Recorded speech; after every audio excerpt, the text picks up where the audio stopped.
نحمده ونصلي على رسوله الكريم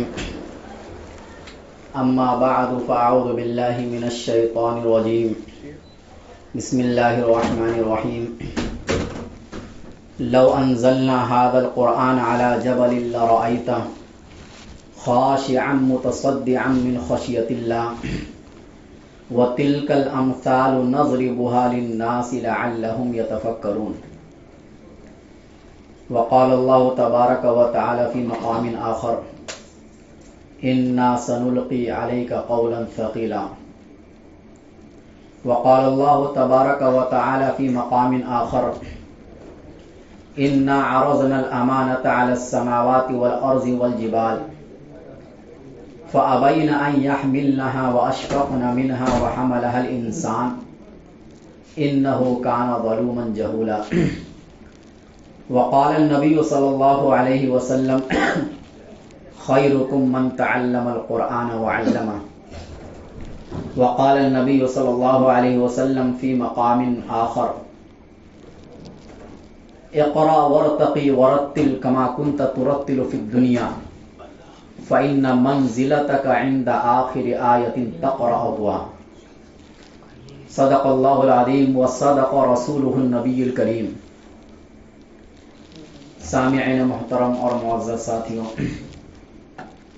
آج 27 کی رات ہے اور آج ختم قرآن ہوا. تراویح ختم نہیں ہوئی ہے. تراویح تو چاند رات تک، یعنی جب تک ہمیں چاند نظر نہ آ جائے اس وقت تک تراویح پڑھتے رہنا ہے. لیکن قرآن، جو ایک قرآن سننا تراویح میں رمضان کے مہینے میں سنت ہے، وہ ہمارا مکمل ہو گیا. یعنی جو سنت غیر مؤکدہ ہے وہ مکمل ہوا ہے، اور ابھی جو سنت مؤکدہ وہ باقی ہے. یعنی 20 رکعت تراویح چاند رات تک پڑھنا یہ زیادہ اہم ہے پورے قرآن کے ختم کرنے سے. تو ابھی اصل چیز باقی ہے، اس کو ابھی ختم نہیں کرنا ہے. اور جو ہم پورے رمضان تراویح پڑھے یہ بھی اللہ کی توفیق سے ہوا. اگر اللہ کی رحمت کا ہاتھ پیچھے سے نہیں ہوتا تو ہم اور آپ مکمل تراویح نہیں پڑھ پاتے. یا ایسا ہی ہے جیسے کوئی چھوٹا سا بچہ ہو اور اس کے ہاتھ میں آپ قلم دیتے ہیں، پینسل دیتے ہیں کہ بچہ لکھو. جب لکھنے کا وقت آتا ہے لکھواتے آپ ہیں لیکن نسبت بچے کی طرف کرتے ہیں کہ دیکھو بچے نے لکھا.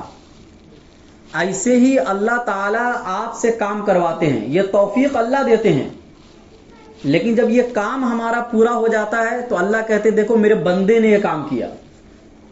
یہ اللہ تعالیٰ کی رحمت اور شفقت اور مہربانی ہے کہ توفیق بھی وہی دے رہا ہے، صحت بھی وہی دیا، عافیت بھی وہی دیا. نماز پڑھنے کے لیے مسجد آ رہے ہیں، یہ چلنے کی طاقت بھی انہوں نے ہی دیا. اور ان تمام کے باوجود جب ہم کام کر لیے تو اللہ نے کہا فرشتوں کے سامنے کہ دیکھو میرے بندے نے یہ کام کر لیا. اور اس پر اجر بھی اللہ تعالیٰ دے رہے ہیں، مغفرت کا وعدہ فرما رہے ہیں، پچھلے گناہوں کے ختم کر دینے کا وعدہ اللہ تعالیٰ فرما رہے ہیں. تو یہ اللہ تعالیٰ کی رحمت اور شفقت ہے. اس کے بعد یہ سمجھنا ہے کہ قرآن کریم اس کائنات کے بننے کا اصل مقصد یہ قرآن کریم کو اتارنا ہی ہے. اگر اللہ تعالیٰ کو یہ قرآن کریم نہ اتارنا ہوتا تو اس کائنات کو اللہ نہیں بناتے. اس کائنات کے ہزاروں سال بننے سے پہلے اللہ تعالیٰ نے سب سے پہلے قلم کو پیدا کیا اور اس قلم سے کہا لکھو. نون والقلم، اللہ نے فرمایا قسم ہے قلم کی، وما یسترون، اور قسم ہے اس لائن کی جس کو یہ قلم لکھ رہا ہے. چونکہ یہ جو قرآن مکمل جو 30 پارہ آپ دیکھ رہے ہیں یہ اس لوح محفوظ سے لیا گیا ہے جس میں ہر چیز تفصیل سے بیان کی گئی ہے. لوح محفوظ جس میں قیامت تک کے احوال بیان کر دیے گئے تفصیل کے ساتھ. بندہ کیا گناہ کرے گا، کتنی نیکیاں کرے گا، کون جنت میں جائے گا، کون جہنم میں جائے گا، یہ ساری چیزیں لکھی ہوئی ہے لوح محفوظ کے اندر. اسی لوح محفوظ سے اتنا حصہ جتنا انسان کی زندگی سے متعلق تھا اور جس پر عمل کر کے ہم اور آپ جنت میں جا سکتے تھے، اور جو ہماری ہدایت سے رہنمائی سے جو متعلق آیتیں تھیں، اللہ نے اس کو نکال کر کے ہمارے نبی صلی اللہ علیہ وسلم کے اوپر اتارا۔ اس سے پہلے بھی اللہ کی بہت سی کتابیں اتری ہے، جس میں سے مشہور تورات، زبور، انجیل ہے، لیکن وہ اللہ کی کتاب تھی، اللہ کا کلام نہیں تھا۔ قرآن اسی لیے وہ ایک مرتبہ میں اتار دیا گیا۔ حضرت موسیٰ علیہ السلام طور پہاڑ پر گئے، تورات کی تختیاں حضرت موسیٰ علیہ السلام کے حوالے کر دی گئی، وہ تختیاں اٹھا کر لے کر آئے اپنی امت کے سامنے کہ یہ اللہ کی کتاب ہے۔ حضرت عیسیٰ علیہ السلام کو بھی اسی طریقے سے لکھی ہوئی کتابیں دی گئی کہ یہ آپ کے لیے لکھی ہوئی کتابیں ہیں، آپ اس کو اپنی امت کے سامنے پیش کیجئے۔ اور اس لیے ان کتابوں کو ڈائریکٹ اتارا گیا، ایک وقت میں اتارا گیا۔ ایسا نہیں کہ ابھی حالات آ رہے ہیں، جنگ بدر کے حالات ہیں تو اس موقع پر فلاں آیت اتر گئی، غزوہ احد کے حالات ہے تو اس موقع پر فلاں آیت اتر گئی، مکہ میں فلاں آیت اتری، مدینے میں فلاں آیت اتری۔ یہ قرآن کریم کی شان ہے۔ اس سے پہلے کی جتنی کتابیں تھیں وہ اس طریقے سے نہیں اتری تھی، اس لیے ان کتابوں میں چینجنگ ہوئی، ان کتابوں میں رد و بدل ہوا، اس لیے کہ اللہ تعالیٰ نے ان کتابوں کو اتارنے کے بعد یہ نہیں کہا کہ اس کتاب کی حفاظت کی ذمہ داری ہماری ہے، بلکہ یہ کہا کہ یہ امت کے حوالے ہے، امت جس طریقے سے بھی کرے، چاہے تو محفوظ رہ گئے اور چاہے تو اس میں بدل دے۔ اب وہ بدلنا اگرچہ بہت بڑا گناہ ہے، قرآن کریم نے اس کو بار بار بیان کیا ہے کہ جو لوگ کتابوں کو بدل کر دنیا کی قیمتوں کو حاصل کرتے تھے، یہ ان کے لیے جہنم کا عذاب ہے۔ لیکن قرآن کریم میں 1400 سال سے کوششیں ہوئی ہیں، لیکن دنیا اس کوشش میں کامیاب نہیں ہوئی ہے۔ جب اللہ کے نبی صلی اللہ علیہ وسلم کے زمانے میں یہ قرآن اتارا جا رہا تھا تو دیکھو ہر نبی کے زمانے میں اس نبی کو وہ معجزہ دیا گیا جس چیز کا ان کی قوم میں چرچا زیادہ تھا۔ موسیٰ علیہ السلام کے زمانے میں جادو کا چرچا بہت زیادہ تھا، تو اللہ تعالیٰ نے ان کو معجزہ دیا ایسا جو جادو جیسی تھی۔ معجزے کو جادو نہیں کہا جا سکتا، وہ تو حقیقت ہوتی ہے، لیکن وہ جیسی تھی۔ حضرت عیسیٰ علیہ السلام کے زمانے میں حکمت کا بہت زیادہ زور تھا، نبض دیکھ کر پکڑ لیا کرتے تھے کہ ان کو کون سی بیماری ہے۔ اللہ تعالیٰ نے حضرت عیسیٰ علیہ السلام کو ویسا ہی معجزہ دیا کہ وہ مردوں کو زندہ کر دیتے تھے، پرندوں کو بنا کر اڑا دیتے تھے۔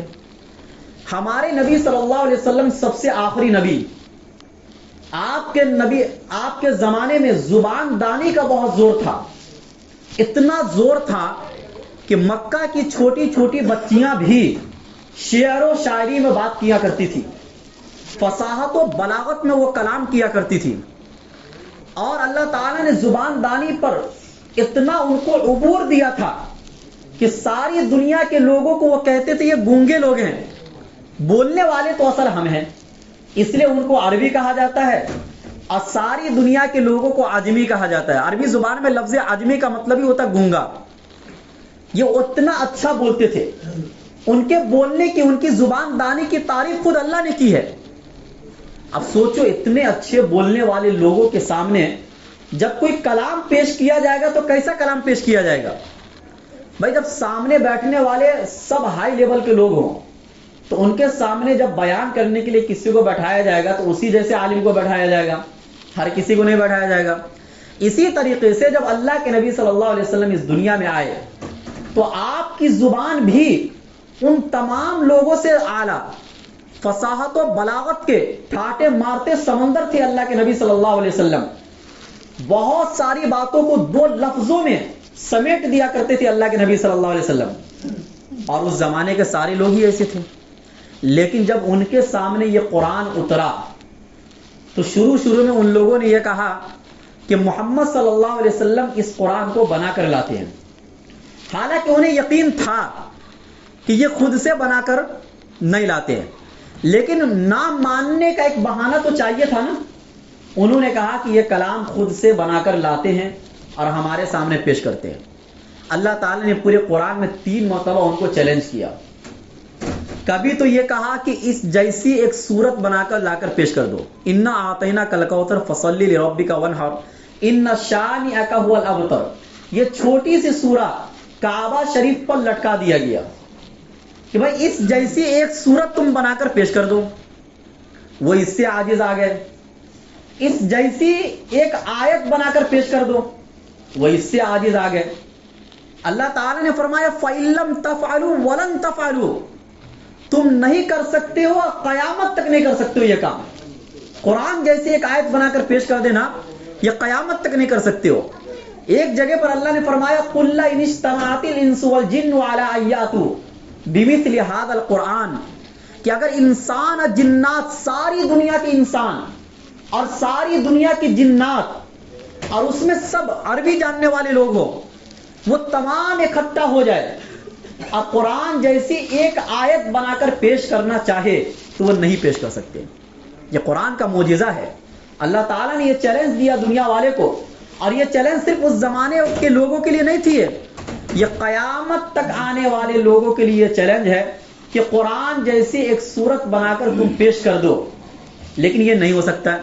11ویں پارے میں تو اللہ تعالیٰ نے یہ فرمایا کہ اے پیغمبر, اگر آپ خود بھی اس جیسی کوئی آیت بنا کر پیش کرنا چاہے تو حضرت محمد صلی اللہ علیہ وسلم بھی قرآن جیسی ایک آیت بنا کر پیش نہیں کر سکتے ہیں.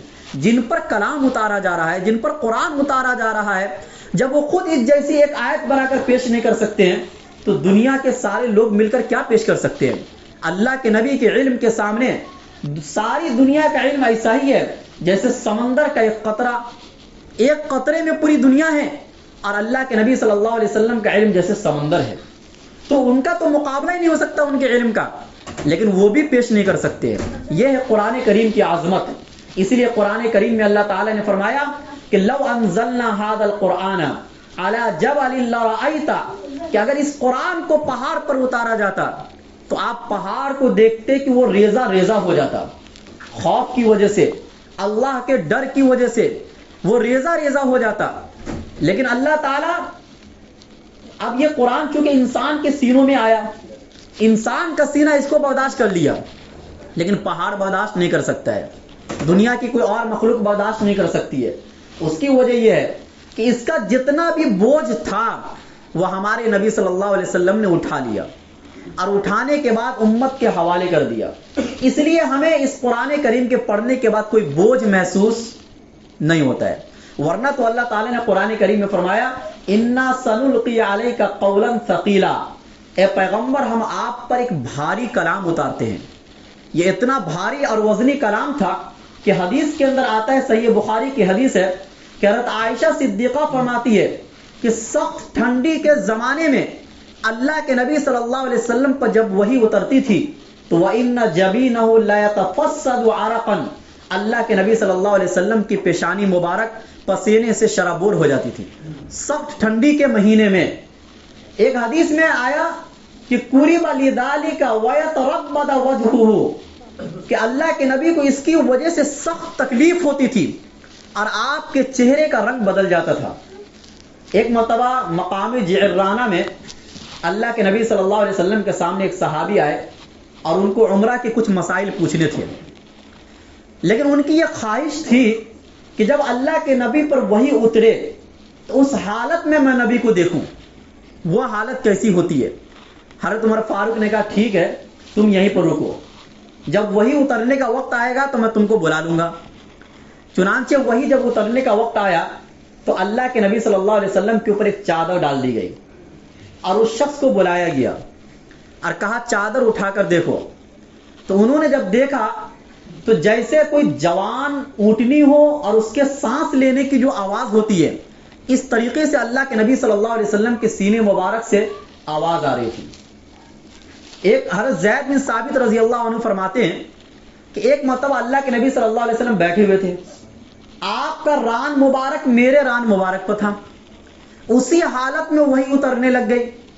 حضرت زید بن ثابت رضی اللہ عنہ فرماتے ہیں کہ فما وجدت ثقل شیء اثقل من فخذ رسول اللہ صلی اللہ علیہ وسلم, کہ رسول اللہ صلی اللہ علیہ وسلم کے ران مبارک سے زیادہ وزنی اور بھاری چیز میں نے کسی بھی چیز کو نہیں پایا.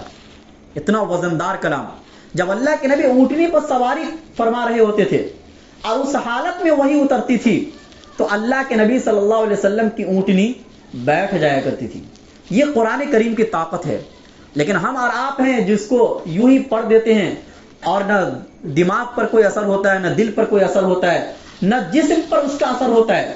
حالانکہ اللہ نے قرآن میں فرمایا اللہ نزل احسن الحدیث کتابا متشابہا، کہ اللہ نے ایک کتاب اتاری ہے کہ جس کی آیتیں ایک دوسرے سے ملتی جلتی ہے. تقشعر منہ جلود الذین یخشون ربہم، یہ کتاب ایسی ہے کہ پڑھنے کی وجہ سے لوگوں کے کھال نرم ہو جائے، لوگوں کے کھال تلین جلودہم من خشیت اللہ، اور انسان کے روانگٹے کھڑے ہو جائے. یہ تو خود قرآن کریم نے بیان کیا ہے کہ اس کے پڑھنے سے انسان کے اوپر کیا کیفیت طاری ہونی چاہیے. اور اس جیسی کیفیت صحابہ پر، ان کے بعد جو بزرگان دین اولیاء کرام ہیں، جب وہ قرآن کریم کی تلاوت کرتے تھے تو ان کی آنکھوں سے آنسو فوراً جاری ہو جاتے تھے. یہ جو قرآن کریم کا اثر ہمارے اور آپ کے اوپر جو ہونا چاہیے تھا. اسی لیے جب یہ قرآن اتنا مقدس کلام ہے اور یہ قرآن قیامت تک کے لیے آیا تو اللہ تعالیٰ نے اس کی حفاظت کی ذمہ داری بھی لی. فرمایا انا نحن نزلنا الذکر وانا لہ لحافظون، ہم نے اس قرآن کو اتارا ہے اور ہم ہی اس کی حفاظت کرنے والے ہیں. حفاظت ایسی کہ اللہ تعالیٰ نے لفظ کی حفاظت کی. حالانکہ جس زمانے میں یہ قرآن اتر رہا تھا اس زمانے میں لکھنے کا اتنا رواج نہیں تھا، نہ بہت سے لوگ لکھنا جانتے تھے اور نہ لکھنے کے لیے کوئی کاغذ دستیاب ہوتا تھا، نہ کوئی قلم دستیاب ہوتا تھا. لیکن اس کے باوجود بھی ایسی حفاظت کی ہے اللہ تعالیٰ نے اس کے متن کی اور الفاظ کی کہ ایک لفظ ایک زبر زیر پیش بھی ادھر ادھر نہیں ہوا. حالانکہ قرآن کریم کی لکھاوٹ اور اس کے علاوہ عربی زبان میں کوئی دوسری چیز آپ لکھیں گے تو دونوں کی لکھاوٹ میں فرق ہو جاتا ہے. جس زمانے میں قرآن لکھا گیا، جو کاتبین وحی نے جس طریقے سے لکھ دیا، حالانکہ اس زمانے میں عربی لکھنے کے اعتبار سے اس طرح نہیں لکھنا چاہیے، لیکن انہوں نے لکھ دیا اس طریقے سے، تو قرآن آج تک اسی طریقے سے لکھا جا رہا ہے. جیسے قرآن کریم میں ایک جگہ آیا مالی حاضل کتاب، تو مالی حاضل کتاب کو جب لکھیں گے تو لام کو حاضر سے ملا دیں گے. عربی زبان میں لکھنے کا اس کی بہت سی مثال، ایک مثال میں دے کے آگے بڑھتا ہوں. لیکن قرآن کریم میں اس زمانے میں جب کاتبین وحی نے لکھا تو لام کو الگ لکھا اور حاضہ کو الگ لکھا. قرآن میں آج تک یہ آیت اسی طریقے سے چھپتی ہوئی آ رہی ہے، اس میں کوئی چینجنگ کرنے کی ضرورت نہیں ہے. یہ الفاظ کی حفاظت اللہ نے معانی کی حفاظت کی. اور معانی کی حفاظت کیسے کی؟ حدیثوں کے ذریعے سے. اور حدیثوں کی حفاظت اللہ تعالیٰ نے اس طریقے سے کروائی کہ صحابہ اس زمانے میں حدیثوں کو یاد کیے، پھر صحابہ کے بعد تابعین، طبع تابعین، اور پھر طبع تابعین کے بعد ان کو کتابوں میں نقل کیا گیا، کتابوں میں اس کو محفوظ کر دیا گیا. آج تک وہ حدیثیں اسی طریقے سے آ رہی ہے، اس میں کوئی تبدیلی نہیں ہوئی. اللہ تعالیٰ نے جس زبان میں اس قرآن کو اتارا اس زبان کی حفاظت فرمائی. عربی زبان کی حفاظت اللہ تعالیٰ نے اس طریقے سے فرمائی کہ اگر آپ 100 سال پہلے کوئی کتاب عربی میں لکھی گئی آپ اس کو اٹھاؤ اور آج کے زمانے کی کوئی کتاب عربی میں اٹھاؤ، دونوں برابر آپ کو نظر آئیں گے. حالانکہ اگر دوسری زبان میں کوئی کتاب لکھی جاتی ہے تو آج سے 100 سال پہلے کی انگلش الگ تھی اور 100 سال کے بعد الگ ہے. 100 سال پہلے کی ہندی، فارسی یا اردو یا جو بھی زبان ہے وہ الگ تھی اور 100 سال کے بعد آج الگ ہے.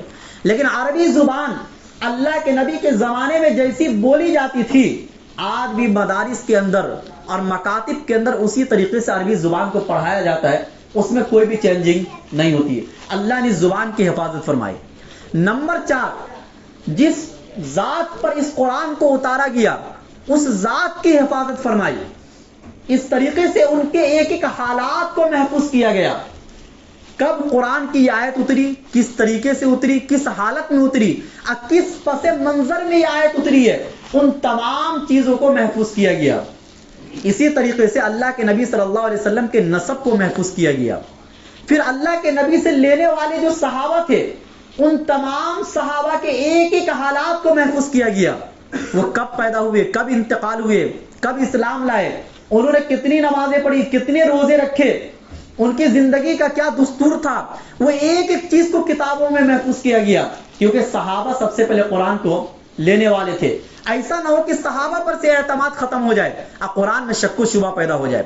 اللہ نے اس صحابہ کرام کی حفاظت فرمائی. صحابہ سے لینے والے تابعین تھے. اس زمانے کے جتنے لاکھوں تابعین تھے ان تمام لاکھوں تابعین کے احوال آج بھی کتابوں میں موجود ہے. اس طریقے سے اللہ تعالیٰ نے ان لوگوں کے احوال کو محفوظ فرمایا. اسی لیے اللہ تعالیٰ نے فرمایا الف لام میم ذالک الکتاب لا ریب فیہ، یہ ایسی کتاب ہے جس میں کوئی شک نہیں ہے. یعنی اللہ کا کلام ہونے میں بھی شک نہیں ہے، اور اللہ کے پاس سے لے کر آنے والے جبرائیل امین ان کے لے کے آنے میں بھی کوئی شک نہیں ہے. اب جس ذات پر اس قرآن کریم کو اتارا گیا حضرت محمد صلی اللہ علیہ وسلم، ان کی ذات میں بھی کوئی شک نہیں ہے. اور اسی طریقے سے ان سے لینے والے جو صحابہ کرام ہیں اور جو ہم تک پہنچانے والے ہیں، ان صحابہ کرام کی ذات میں بھی کوئی شک و شبہ کرنے کی ضرورت نہیں ہے. آپ دنیا کی کوئی بھی کتاب آپ پڑھیں گے، کتاب پہلے پڑھیں گے، نظریہ بعد میں قائم کریں گے کہ بھائی یہ کتاب کا لکھنے والا کیسا تھا، یہ کتاب کیسی تھی، یہ پڑھنے کے بعد طے کریں گے، پڑھنے سے پہلے تو طے نہیں کریں گے نا. اسی طریقے سے جب کوئی بھی کتاب دنیا کی لکھی جاتی ہے تو اس میں حوالے دیے جاتے ہیں، ان حوالوں کو آپ چیک کریں گے کہ جہاں سے یہ حوالہ لیا گیا ہے وہ صحیح ہے کہ نہیں ہے، ان کے لکھنے والے صحیح ہے کہ نہیں ہے. لیکن قرآن کریم ایک ایسی کتاب ہے کہ پڑھنا آپ کو بعد میں ہے، نظریہ پہلے قائم کرنا ہے کہ اس کتاب میں کوئی شک نہیں ہے. اللہ تعالیٰ نے پہلی الفاظ میں یہ فرما دیا کہ سمجھنا بعد میں، پڑھنا بعد میں، پہلے اپنا عقیدہ یہ صحیح کرو. آپ حضرات آگے آ جائیں. پہلے آپ اپنا عقیدہ یہ صحیح کرو کہ اس کتاب میں کوئی شک نہیں ہے، کسی بھی اعتبار سے کچھ شک کرنے کی ضرورت نہیں ہے. اللہ تعالیٰ نے یہ کتاب ہمیں اور آپ کو ایسی دی ہے. اس طریقے سے اللہ تعالیٰ نے حفاظت فرمائی ہے. حفاظت کا ایسا انداز کہ قرآن کریم میں ایک لفظ آیا فَقَضَاهُنَّ سَبْعَ سَمَاوَاتٍ، اللہ نے 7 آسمان بنائے. پورے قرآن کریم میں اس لفظ کا ذکر بھی 7 ہی مرتبہ آیا. یعنی قرآن کے آسمان کتنے ہیں؟ 7 ہے. اور 7 آسمان کا ذکر بھی اللہ تعالیٰ نے پورے قرآن میں 7 مرتبہ ہی فرمایا. اچھا، اسی طریقے سے ایک جگہ پر اللہ تعالیٰ نے قرآن کریم میں فرمایا کہ مہینوں کی تعداد 12 ہے. مہینوں کی تعداد کتنی ہے؟ 12 ہے. اور عربی زبان میں مہینے کے لیے جو لفظ بولا جاتا ہے وہ لفظ الشہر ہے. شہر مانے مہینہ. یہ لفظ پورے قرآن کریم میں 12 مرتبہ ہی آیا. پورے قرآن کریم میں یہ ایسی کتاب، پورے قرآن کریم میں لفظ آمنو کا استعمال 52 مرتبہ ہوا ہے، تو اس کے مقابلے میں لفظ کفرو کا استعمال بھی 52 مرتبہ ہی ہوا ہے. پورے قرآن کریم میں موت کا ذکر 110 مرتبہ آیا ہے، تو پورے قرآن کریم میں زندگی کا ذکر بھی 110 مرتبہ آیا ہے. پورے قرآن کریم کے اندر دنیا کا ذکر 145 مرتبہ آیا ہے، تو پورے قرآن کریم میں آخرت کا ذکر بھی 145 مرتبہ آیا ہے. پورے قرآن کریم میں شیاطین کا ذکر 88 مرتبہ آیا ہے، تو ان کے مقابلے میں فرشتوں کا ذکر بھی 88 مرتبہ آیا ہے. پورے قرآن کریم میں ابلیس کا ذکر 11 مرتبہ آیا ہے، تو اس سے پناہ لینے کا ذکر بھی پورے قرآن کریم میں 11 مرتبہ آیا ہے. پورے قرآن کریم میں لفظ الرجل، الرجل کے معنی ہوتے آدمی، اس کا ذکر 24 مرتبہ آیا ہے، تو ان کے مقابلے میں المرأت جس کے معنی عورت ہوتے ہیں اس کا ذکر بھی 24 مرتبہ آیا ہے. پورے قرآن میں لفظ الجہر جس کے معنی ہوتے زور سے بولنا، اس کا ذکر 18 مرتبہ آیا ہے، تو پورے قرآن کریم میں السر جس کے معنی ہوتے آہستہ بولنا، اس کا ذکر بھی 18 مرتبہ آیا ہے. جب پورے، یہ تو ایک نقشہ میں نے آپ کو بتایا ہے، جب آپ پورے قرآن کریم پر آپ غور کریں گے تو ریاضی کے اعتبار سے بھی معجزہ آپ کو نظر آئے گا. اس لیے اللہ تعالیٰ نے قرآن کریم میں فرمایا لا یاتیہ الباطل من بین یدیہ ولا من خلفہ، کہ اس قرآن کریم میں نہ اس کے آگے سے کوئی چیز الگ سے آ سکتی ہے، نہ اس کے پیچھے سے الگ سے کوئی چیز آ سکتی ہے. تنزیل من حکیم حمید، یہ تو اتارا گیا اس ذات کی طرف سے جو حکمت والی ذات ہے اور جو علم والی ذات ہے. تو یہ تو قرآن کریم، آدمی ایک لفظ کا بھی اضافہ اپنی طرف سے نہیں کر سکتا. قرآن اس کو قبول ہی نہیں کرے گا، اس کو باہر پھینک دے گا. کہ بھائی جب آپ حیات کا ذکر اگر آپ کریں گے قرآن کریم میں جس کے معنی ہوتے زندگی، ایک مرتبہ آپ بڑھا دیں گے، پورے قرآن کریم کا جب آپ مطالعہ کریں گے تو فوراً بات آ جائے گی کہ بھائی اس کے مقابلے میں موت کا ذکر تو کم آ رہا ہے، حیات کا ذکر ایک مرتبہ بڑھ کیسے گیا. اور یہ اس بات کی گواہی دیتا ہے کہ یہ قرآن کریم صرف اور صرف اللہ کا کلام ہو سکتا ہے، ورنہ دنیا کے جو انسان ہیں ان کے لکھی ہوئی کتابوں میں اتنا زیادہ انتظام اور اتنا زیادہ اہتمام نہیں ہو سکتا ہے. یہ انسان کی عقل سے باہر کی چیز ہے. انسان کی عقل اتنا کام ہی نہیں کر سکتی ہے. جب عظمت اس قرآن کی اتنی زیادہ ہے تو اس کے کچھ تقاضے بھی ہوں گے, اس پر عمل کرنا ضروری ہے. پہلا تقاضا قرآن کریم کا ایمان بالقرآن, قرآن پر ایمان لانا. ہمارا اور آپ کا آج کے زمانے میں قرآن پر ایمان ہے. ظاہر سی بات ہے قرآن پر ایمان کے بغیر تو کوئی مومن نہیں ہو سکتا, کوئی مسلم نہیں ہو سکتا ہے. لیکن قرآن کریم پر ایمان کیسا ہے؟ ایک مرتبہ تو آپ نے کہہ دیا کہ میں نے پورے قرآن کریم کو مان لیا, اس پر میں یقین رکھتا ہوں, ایمان رکھتا ہوں. لیکن آپ بتائیے قرآن کریم میں جو اوصاف ذکر کیے گئے وہ اوصاف ہمارے اندر موجود ہے؟ اللہ تعالیٰ نے قرآن کریم میں فرمایا ان اللہ یحب الصابرین, اللہ صبر کرنے والوں کو پسند کرتا ہے. کیا یہ صفت اپنے اندر لانے کی کوشش کرتے ہیں؟ اللہ نے فرمایا ان اللہ یحب التوابین, اللہ توبہ کرنے والوں کو پسند کرتا ہے. اللہ نے فرمایا ان اللہ یحب المتطہرین, اللہ بہت زیادہ پاک صاف رہنے والوں کو پسند کرتا ہے. اللہ نے فرمایا ان اللہ یحب المتوکلین, اللہ بھروسہ کرنے والوں کو پسند کرتا ہے. اللہ نے قرآن کریم میں فرمایا ان اللہ یحب المحسنین, اللہ نیکی کرنے والے کو پسند کرتا ہے. اللہ نے قرآن کریم میں فرمایا ان اللہ یحب المتقین, اللہ تقوی اختیار کرنے والے کو پسند کرتا ہے. اللہ تعالی نے قرآن کریم میں فرمایا قل ان کنتم تحبون اللہ فاتبعونی, جس کی زندگی میں میرے محبوب کی سنت ہوگی میں اس سے پیار کرتا ہوں. اللہ تعالی نے قرآن کریم میں فرمایا یحبون و یحبون اذلۃ علی المؤمنین عزۃ علی الکافرین, کہ جن میں یہ اوصاف ہوں گے کہ وہ مومنین پر رحم دل ہوں گے, کافرین پر سخت دل ہوں گے, میں ان سے پیار کرتا ہوں. یہ اللہ تعالی نے اوصاف بیان کیے کہ میں کن کن لوگوں سے پیار کرتا ہوں. کیا یہ اوصاف ہمارے اندر ہے؟ پھر ایمان کیسا ہے قرآن کریم کے اوپر؟ پھر اللہ تعالیٰ نے اس کے مقابلے میں بیان فرمایا ان اللہ لا یحب الکافرین, میں کافرین کو پسند نہیں کرتا. ان اللہ لا یحب الظالمین, میں ظالمین کو پسند نہیں کرتا. ان اللہ لا یحب المفسدین, میں فساد پھیلانے والے کو پسند نہیں کرتا. ان اللہ لا یحب من کان مختالا فخورا, اللہ تکبر کرنے والے کو پسند نہیں کرتا ہے. ان اللہ لا یحب کل خوان کفور, اللہ تعالیٰ ناشکرے کو پسند نہیں کرتا ہے. یہ تمام چیزیں قرآن کریم میں موجود ہے. کیا ہمارا ان آیتوں کے اوپر عمل ہے؟ اللہ تعالیٰ نے قرآن کریم میں فرمایا کہ لقد انزلنا الیکم کتابا فیہ ذکرکم, کہ ہم نے اس قرآن کریم میں تمہارا ذکر کیا ہے. ہمارا ذکر ہے, آپ کا ذکر ہے. آپ اگر والد ہے تو والد ہونے کی حیثیت سے ذکر ہے. آپ اگر کسی کی اولاد ہے تو اولاد ہونے کی حیثیت سے آپ کا ذکر ہے. ماں باپ کا ذکر ہے. ہر انسان کا الگ الگ قرآن میں ذکر ہے. کیا کبھی ہم نے اور آپ نے قرآن کریم میں اپنا ذکر اور اپنے احوال تلاش کرنے کی کوشش کی؟ قرآن کریم نے فرمایا الذین ينفقون فی السراء والضراء, کہ اصل متقی تو وہ لوگ ہیں جو خرچ کرتے تنگحالی میں بھی اور خوشحالی میں بھی, جو غصے کو پی جانے والے لوگ ہیں, جو لوگوں سے درگزر کرنے والے ہیں.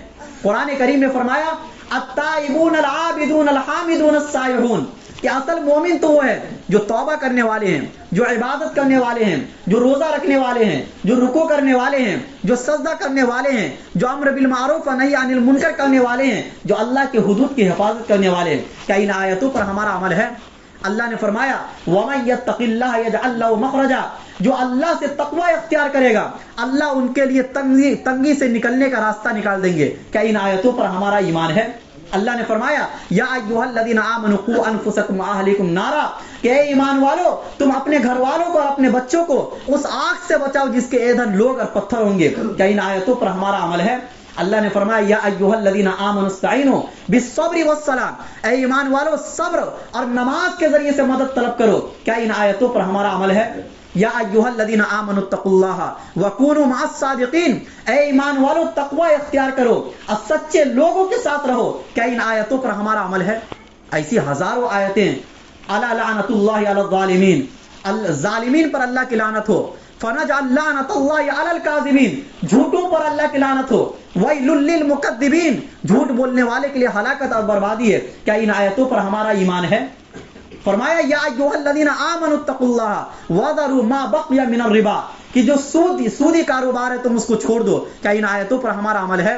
اللہ نے فرمایا یا ایھا الذین آمنوا کتب علیکم الصیام، تمہارے پر روزہ فرض کیا گیا. یا ایھا الذین آمنوا کتب علیکم القصاص، تمہارے پر قصاص فرض کیا گیا. یا ایھا الذین آمنوا کتب علیکم القتال، تمہارے پر قتال کو فرض کیا گیا. کیا ان آیتوں پر ہمارا عمل ہے؟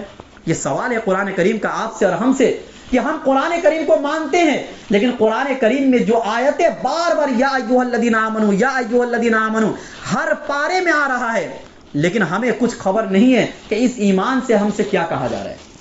بس یوں ہی سرسری نظر قرآن کریم کے اوپر ایمان رکھتے ہیں، لیکن تفصیلی ایمان تو ہمارے اور آپ کا نہیں ہے. اسی طریقے سے یہ تو ایمان بالقرآن ہوا. دوسرا تقاضا عظمت قرآن کا یہ ہے تعلیم القرآن، قرآن کی تعلیم کو پوری دنیا میں پھیلانا. قرآن کریم کی تعلیم سے ہی یہ دنیا سرخرو ہوگی اور کامیابی کے منازل کو ہم طے کریں گے. اور جب قرآن کریم کی تعلیم کو ہم چھوڑ دیں گے تو تنزلی کی طرف گرتے چلے جائیں گے. چنانچہ تعلیم کے اتنے فوائد. ایک حدیث میں اللہ کے نبی صلی اللہ علیہ وسلم نے فرمایا کہ خیرکم من تعلم القرآن وعلمہ، تم میں سب سے بہتر شخص وہ ہے جو قرآن کو سیکھے اور سکھائے. ایک تابعی تھے جنہوں نے ایک صحابی سے ان حدیث کو سنا، غالباً کوفہ کی کسی مسجد کے اندر اس حدیث کو انہوں نے سنا، اور اس مسجد میں سننے کے بعد وہ اسی مسجد میں رہ گئے، قرآن کریم کے درس کے حلقے میں بیٹھ گئے. اب پوری زندگی وہ قرآن کریم کا درس دیتے رہے. یہ تھا ان لوگوں میں حدیثوں پر عمل. خیرکم من تعلم القرآن وعلمہ. آج ہم بہتر کس کو سمجھتے ہیں؟ جو ڈاکٹری کی پڑھائی پڑھ لے ہم اس کو بہتر سمجھتے ہیں، جو انجینئر بن جائے ہم اس کو بہتر سمجھتے ہیں، جو دنیا کے اعلیٰ ڈگری کو حاصل کر لے ہم ان کو بہتر سمجھتے ہیں. حافظ قرآن کی تعلیم کو آگے پھیلانے والے کو ہم بہتر نہیں سمجھتے. اللہ کے نبی نے فرمایا خیرکم من تعلم القرآن وعلمہ. آج دنیا میں یہ بات نہیں سمجھ میں آ رہی ہے، قیامت کے دن یہ بات سمجھ میں آ جائے گی. حافظ قرآن کے بارے میں فرمایا اللہ تعالیٰ قیامت کے دن فرمائیں گے اقرا ورتقی ورتل کما کنت ترتل فی الدنیا، کہ تم قرآن پڑھتے جاؤ اور جنت کے درجوں پر چڑھتے جاؤ، اور اسی طریقے سے پڑھو جیسا کہ تم دنیا میں ٹھہر ٹھہر کر پڑھا کرتے تھے. تمہاری آخری منزل اور آخری ٹھکانہ وہاں ہوگا جہاں قرآن کریم کی آیت ہوگی. ایک دوسری حدیث میں اللہ کے نبی نے فرمایا کہ جتنی آیتیں قرآن کریم کے اندر ہے جنت کے درجے بھی اتنے ہی ہیں. یعنی کہ حافظ قرآن جنت کے درجوں کی انتہا پر پہنچ جائے گا جب وہ قرآن کریم کی آخری آیت کو پڑھے گا. یہ اللہ کے نبی صلی اللہ علیہ وسلم نے تعلیم القرآن کے فوائد بتائے. ایک حدیث میں اللہ کے نبی صلی اللہ علیہ وسلم نے فرمایا من قرأ القرآن وعمل بما فيه البس والداه تاجا یوم القیامہ، کہ جو شخص قرآن کریم کو پڑھا اور اس میں جو کچھ ہے اس کے اوپر عمل کیا، اس کے والدین کو قیامت کے دن تاج پہنایا جائے گا. ضوءه احسن من ضوء الشمس في بيوت الدنيا لو كانت فيكم فما ظنكم بالذي عمل بهذا. یعنی ایسا روشن ہوگا کہ جیسے سورج کی روشنی ہوتی ہے اس سے کہیں زیادہ وہ روشن تاج ہوگا اگر وہ سورج کی روشنی آپ کے گھروں میں آ جائے. یعنی اگر گھر میں سورج کو لا کے رکھ دیا جائے تو گھر کتنا روشن ہوگا، اس سے کہیں زیادہ وہ روشن تاج ہوگا جو حافظ قرآن کے والدین کو پہنایا جائے گا. اللہ کے نبی نے فرمایا تمہارا کیا گمان ہے اس شخص کے بارے میں جو خود حافظ قرآن ہوگا، یعنی اس کو کیسا پھر تاج پہنایا جائے گا. اب سوچو، ایک طرف سارے انبیاء ہوں گے، سارے پیغمبر ہوں گے اور بڑے بڑے اولیاء کرام بزرگان دین ہوں گے، ان کے سامنے ایک حافظ قرآن کے ماں باپ کو لایا جائے گا اور ان کو تاج پہنایا جائے گا. اب ایک بات بتاؤ، جب حافظ قرآن کے والدین کو تاج پہنا دیا جائے گا تو تاج پہنا دیے جانے کے بعد اس کو جہنم میں ڈالا جائے گا؟ تو ایسا تو نہیں ہو سکتا نہیں کہ ایک آدمی کو پورے میدان محشر میں اللہ تعالیٰ نے عزت دی تاج پہنا کر، اور پھر بعد میں یہ کہا کہ وہ تاج اتارو اور تم کو میں جہنم میں پھینکنے جا رہا ہوں. یعنی اس کے اندر یہ بات چھپی ہوئی ہے اس حدیث کے اندر کہ جس کے والدین کو ایک مرتبہ تاج پہنا دیا جائے گا تو اللہ تعالیٰ سے یہ قوی امید ہے تو وہ انسان پھر جنت میں ہی جائے گا، وہ انسان پھر جنت میں ہی جائے گا. یہ بات اس کے اندر چھپی ہوئی ہے.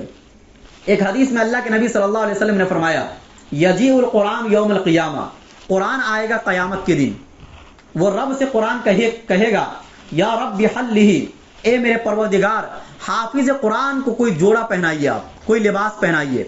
تو اللہ تعالیٰ فیلبس تاج الکرامہ، کرامت کا تاج، عزت کا تاج حافظ قرآن کو پہنایا جائے گا. قرآن یہ کہے گا یا ربی زدہ، اے میرے پروردگار اور اضافہ کیجئے. چنانچہ فیلبس حلۃ الکرامہ، چنانچہ کرامت کا پھر لباس پہنایا جائے گا، پہلے تاج اور اس کے بعد پھر لباس پہنایا جائے گا. قرآن کریم اللہ تعالیٰ سے کہے گا یا ربی ارضی عنہ، اے میرے پروردگار آپ اس شخص سے خوش ہو جائیے، آپ اس شخص سے راضی ہو جائیے۔ چنانچہ اللہ کے نبی نے فرمایا کہ اللہ تعالیٰ فرمائیں گے چلو میں اس سے راضی بھی ہو گیا، اب اس سے بڑی نعمت کیا چاہیے۔ ایک جگہ پر اللہ کے نبی صلی اللہ علیہ وسلم نے فرمایا کہ قرآن کریم قیامت کے دن اللہ کے دربار میں یہ سفارش کرے گا ربی منعتہ النوم باللیل فشفعنی فیہ، اے میرے پروردگار میں نے اس کو رات میں سونے سے روک دیا تھا، تہجد میں یہ تلاوت کیا کرتا تھا، میں نے ان کو رات میں سونے سے روک دیا تھا، آپ میری سفارش کو قبول کیجئے اس آدمی کے بارے میں، اس شخص کے بارے میں۔ چنانچہ اللہ تعالیٰ اس کی سفارش کو قبول کریں گے اور اس کو جنت میں ڈال دیں گے۔ یہ سارے فضائل قرآن کریم کے، یہ تعلیم القرآن، جب قرآن کریم کی تعلیم کو دنیا میں پھیلایا جائے گا تو یہ سارے فضائل ہم حاصل کریں گے۔ اور اسی طریقے سے عظمت قرآن کا تیسرا تقاضا یہ ہے کہ احترام قرآن، قرآن کریم کا احترام۔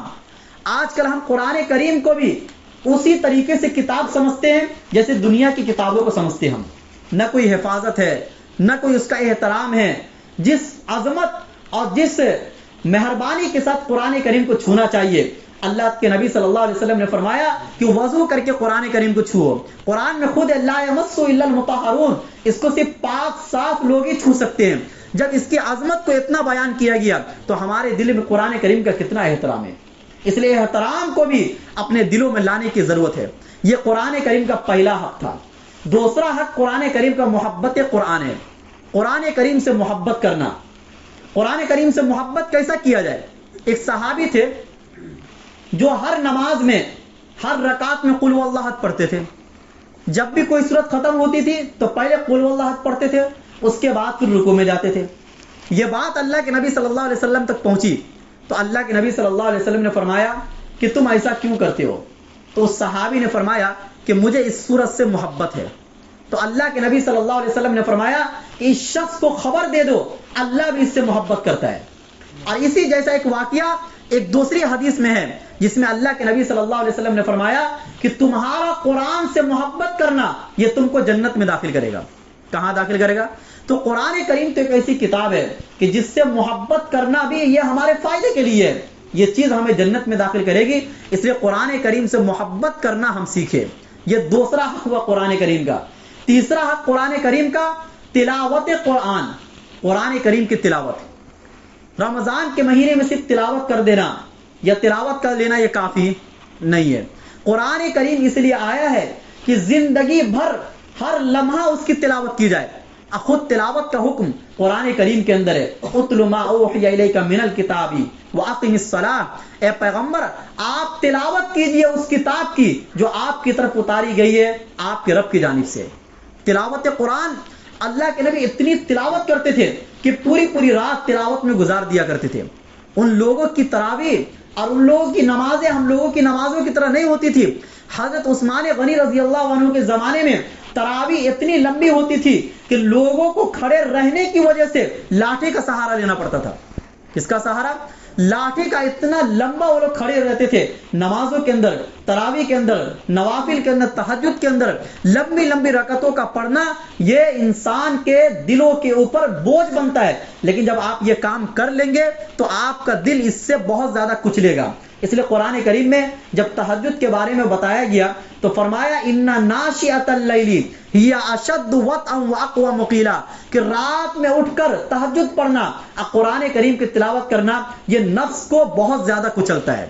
یہ فائدہ ہے۔ اس لیے تو تہجد کی نماز شروع دور میں، مکی دور میں تمام صحابہ کرام پڑھا کرتے تھے، اور سب کے اوپر تقریباً بعض علماء کے نزدیک ضروری تھا۔ اس کی وجہ یہ ہے کہ صحابہ کی تربیت کرنی تھی شروع میں، اور یہ تربیت تہجد کے نتیجے میں قرآن کریم کی تلاوت کر کے ہوئی ہے۔ اس لیے ہمیں اور آپ کو یہ چاہیے کہ ہم اپنی زندگی میں ایک وقت ایسا بنائے کہ ہم اس میں قرآن کریم کی تلاوت کریں۔ کوئی دن ایسا نہ جائے کہ جس میں ہم قرآن کریم کی تلاوت نہ کریں۔ یہ قرآن کریم کا تیسرا حق ہے۔ قرآن کریم کا چوتھا حق تدبر قرآن، قرآن کریم کو سمجھنا۔ اب بتائیے قرآن کریم میں آ رہا ہے یا ایھا الذین آمنو، اے ایمان والو، ہمیں کچھ خبر نہیں ہے۔ یا ایھا الناس، اے لوگو، ہمیں کچھ خبر نہیں ہے کہ آگے کیا کہا جا رہا ہے۔ آپ یہ بتائیے کہ اس کو ایک مثال سے سمجھیے آپ کہ جب دنیا کوئی مشین بناتی ہے یا کوئی بڑی چیز بناتی ہے تو دو طریقے ہوتے ہیں. جیسے آپ مان لیجئے موبائل خریدتے ہیں, تو موبائل خریدنے کے بعد باکس میں ایک چھوٹی سی کتاب بھی آپ کو دکھے گی جس میں یہ بتایا جاتا ہے کہ اس کو کیسے چلانا ہے.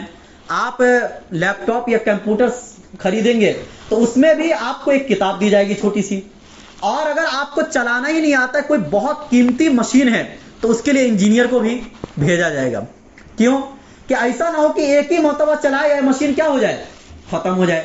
جب آپ کو مشین چلانی نہیں آتی ہے تو کمپنی کی یہ ذمہ داری ہوتی ہے کہ وہ ایک کتاب بھی لکھے, اور کتاب لکھنے کے ساتھ ساتھ ایک انجینئر ایسا تیار کرے کہ جو اس کتاب کو سمجھا سکے. کیونکہ صرف کتاب لے لینا کافی نہیں ہوتا ہے جب تک کہ عملی طور پر کوئی کر کے ہمیں بتلا نہ دے. اب مان لیجئے ایک کتاب آپ انگریزی کی لائے ایک مشین کو سمجھنے کے لیے, اور آپ کو انگریزی نہیں آتی ہے لیکن وہ کتاب ہے انگریزی میں. آپ سال میں ایک مرتبہ کسی بہت بڑے انگریزی پڑھنے والے کو بلاتے ہیں اور اس سے کہتے ہیں بھائی اس کتاب کی تلاوت کرو. وہ پورے مہینے تلاوت کرتا ہے اس کتاب کی, اور تلاوت کر کے وہ چلا جاتا ہے. آپ اس سے یہ نہیں پوچھتے بھائی اس کتاب میں لکھا ہوا کیا ہے. تو بتائیے اس کتاب کا کوئی فائدہ آپ کو ہوگا؟ وہ انگریزی میں, اب پڑھنے والا بہت اچھا ہے, انگریزی میں پڑھا اب پڑھ کے چلا گیا.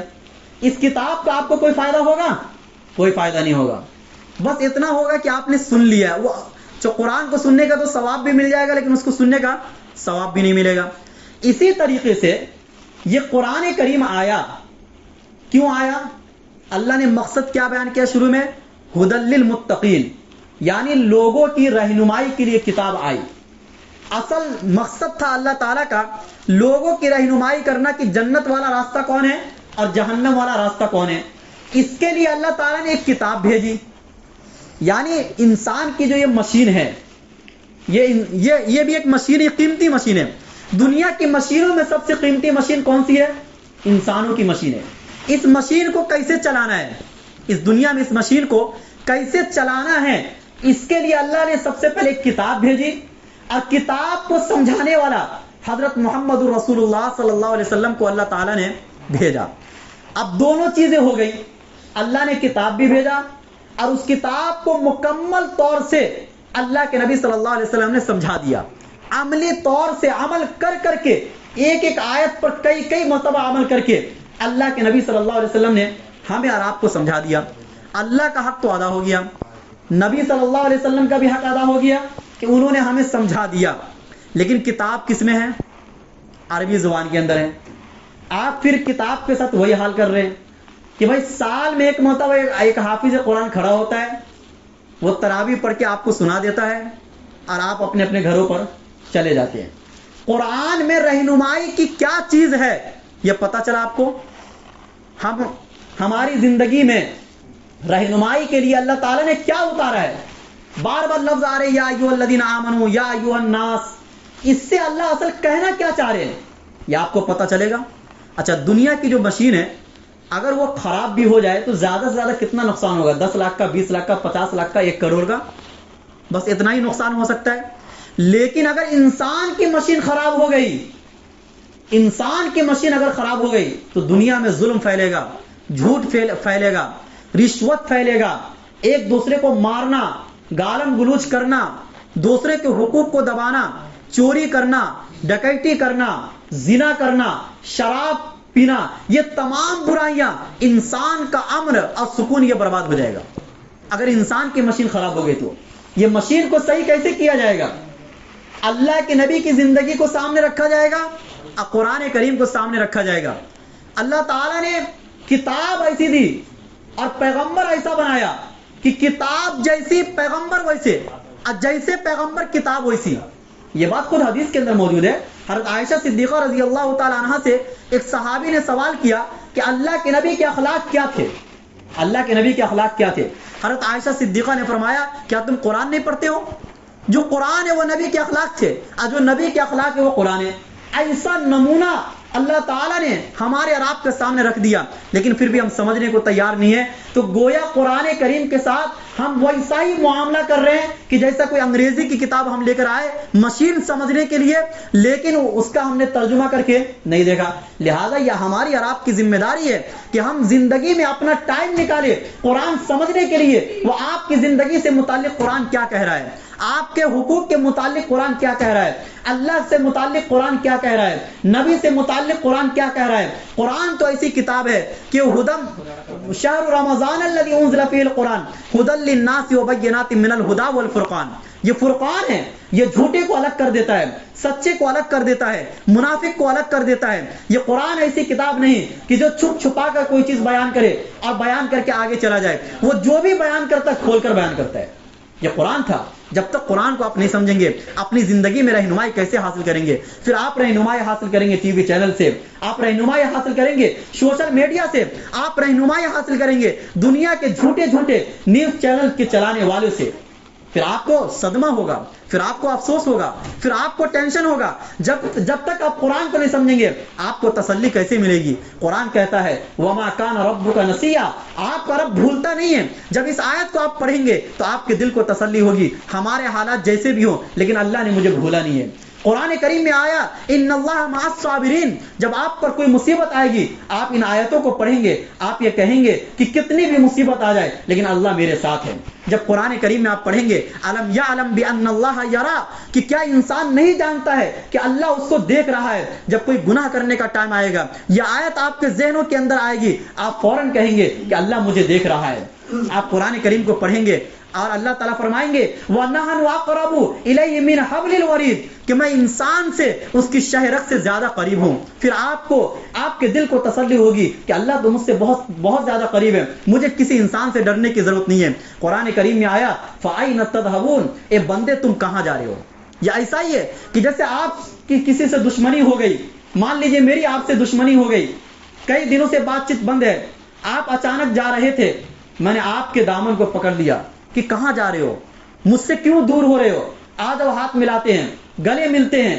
یہی انداز اللہ تعالیٰ نے استعمال فرمایا کہ فَأَيْنَ تَذْهَبُونَ، میرے بندے تم کہاں جا رہے ہو. بہت دن سے تم مجھ سے دور ہو گئے ہو، مجھ سے بات نہیں کرتے ہو نماز پڑھ کے، تم قرآن کریم کی تلاوت کر کے میرا قرب حاصل نہیں کرتے ہو، کتنا دور تم چلے گئے، آؤ میں آتا ہوں تمہارے پاس، تم کہاں جا رہے ہو.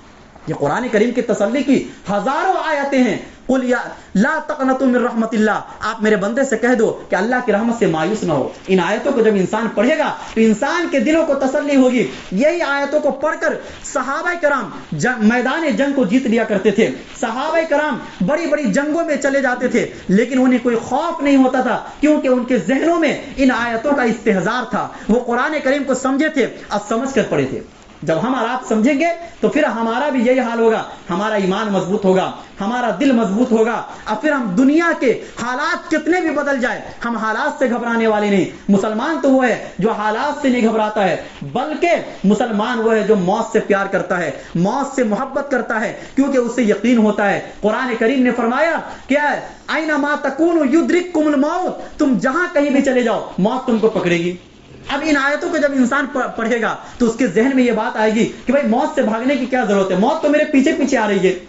ایک انسان کو موت آنی نہیں ہوگی، نہیں آئے گی، لیکن آنی ہوگی تو کتنے بھی بڑے محل کے اندر ہوگا موت اسے آ کر دبوچ لے گی، اسے پکڑ لے گی. کل نفس ذائقۃ الموت، یہ ساری آیتیں انسان کی تسلی کے لیے اللہ تعالیٰ نے اتاری تھی لیکن ہم اور آپ تسلی تو کہیں اور تلاش کر رہے ہیں. تسلی کا جو سامان قرآن کریم تھا، سمجھ کر پڑھنا، سوچ کر پڑھنا.